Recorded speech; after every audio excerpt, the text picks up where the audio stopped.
दोस्तों नमस्कार। आज का हमारा टॉपिक है create leader not obedient followers. भगवान राम का लीडरशिप स्टाइल बहुत ही डेमोक्रेटिक था। वे हमेशा टीम वर्क में यकीन करते थे। कालीचरण के हर डिसीजन को अरविंद राणा गलत बताता था और उसे बहुत ह्यूमिलिएट करता था।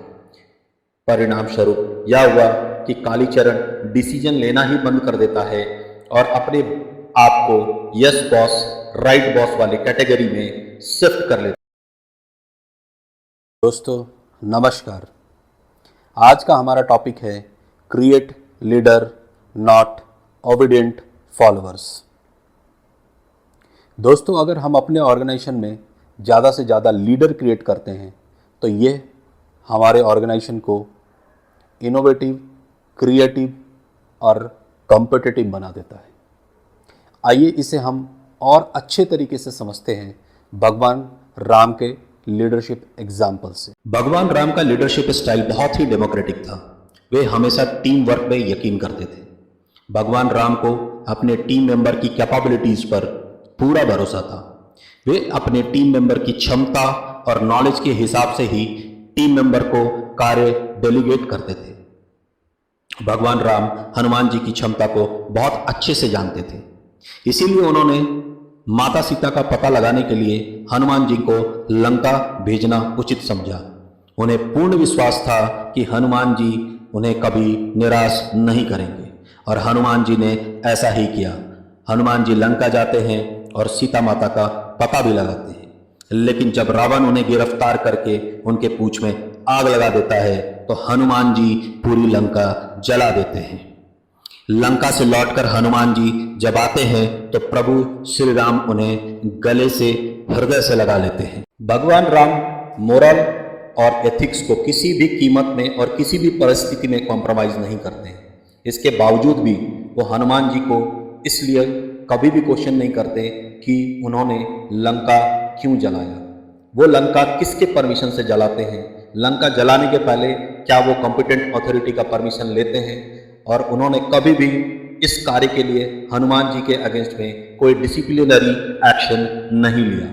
मर्यादा पुरुषोत्तम राम होने के बावजूद भी मोरल और एथिक्स को सबसे ऊपर रखने वाले भगवान राम कभी भी हनुमान जी के डिसीजन को गलत नहीं कहते हैं और उनके हर डिसीजन के साथ बहुत फर्मली खड़े रहते हैं। जरा सोचिए, अगर कभी भी भगवान राम हनुमान जी के डिसीजन को क्वेश्चन करते तो ये हनुमान जी को बहुत डिमोटिवेट कर जाता और शायद वो कभी भी इंडिपेंडेंटली कोई भी डिसीजन लेने से घबराते।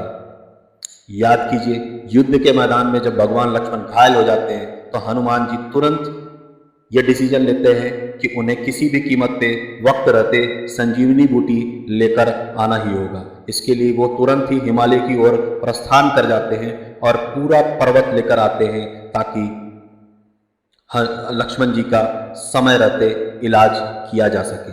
यह भगवान राम का ही लीडरशिप स्किल था जो हनुमान जी को इंडिपेंडेंटली डिसीजन लेने के लिए हमेशा सामर्थ्य और काबिल बनाता था। दूसरी स्टोरी है अरविंद राणा की, जो एक ब्रिलियंट और इंटेलिजेंट लीडर है, परंतु वो अपने टीम को मैनेज नहीं कर पाते हैं। अरविंद राणा आरके एंटरप्राइजेज में मार्केटिंग हेड है। उनकी डिसीजन टेकिंग एबिलिटी के चलते ही कंपनी ने बहुत कम उम्र में ही उन्हें स्ट्रैटेजिक पोस्ट पर आसीन कर दिया। परंतु अरविंद राणा बहुत ही ऑटोक्रेटिक और टॉक्सिक लीडर है। वो अपने टीम मेंबर को बहुत ही अनरियलिस्टिक टारगेट देते हैं। कोई भी फीडबैक पे वो यकीन नहीं करते हैं। मीटिंग में टीम पर चिल्लाते हैं, अपने टीम मेंबर को बहुत ह्यूमिलिएट करते हैं।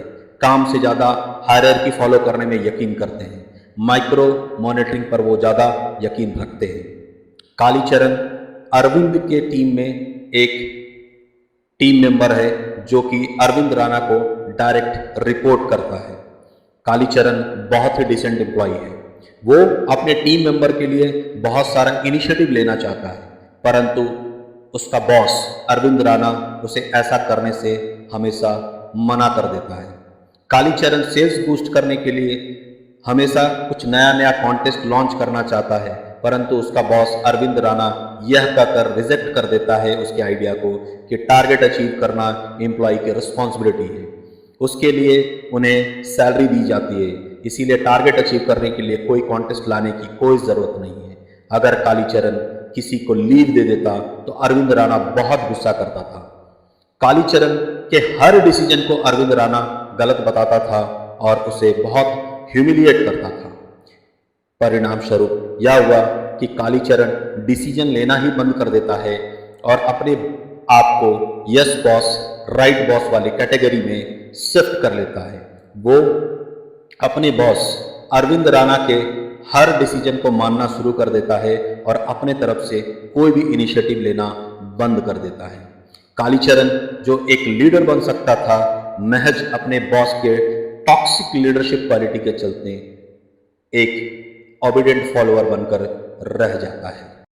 दोस्तों, एक तरफ हम देखते हैं कि भगवान राम ज़्यादा से ज़्यादा लीडर क्रिएट करने में यकीन करते हैं, तो वहीं दूसरी तरफ अरविंद राणा फॉलोअर क्रिएट करने में यकीन करता है।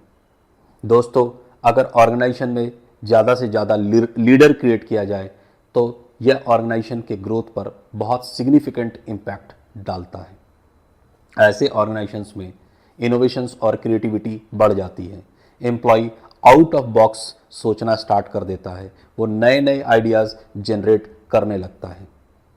ऐसे ऑर्गेनाइजेशंस में डिसीजन टेकिंग कैपेबिलिटीज़ भी बढ़ जाती हैं, एम्प्लॉयज़ स्ट्रैटेजिक डिसीजन लेने के लिए सक्षम हो जाते हैं, क्राइसिस सिचुएशंस में इंडिपेंडेंटली डिसीजन ले पाते हैं। ऐसे ऑर्गेनाइजेशंस का रिटेंशन लिमिट भी बढ़ जाता है क्योंकि एम्प्लॉयज़ को अपना ग्रोथ पाथ बहुत क्लियरली पता होता है।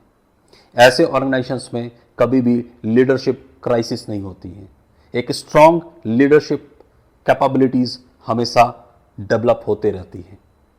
तो इसीलिए दोस्तों, हमेशा हमें लीडर्स क्रिएट करना चाहिए, ना कि ओबीडिएंट फॉलोअर्स।